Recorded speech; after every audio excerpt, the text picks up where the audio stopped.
What's the meaning of chauvinism?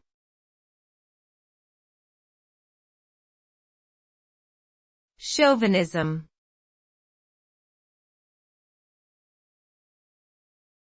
Chauvinism.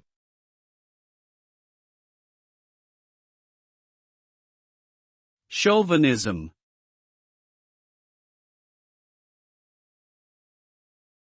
Chauvinism.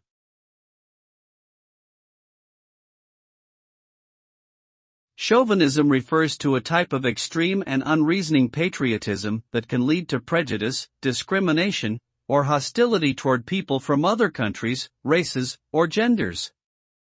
It is characterized by an excessive sense of national pride and a belief in the superiority of one's own nation or group. Chauvinistic attitudes can lead to exclusionary policies, conflict, and even violence.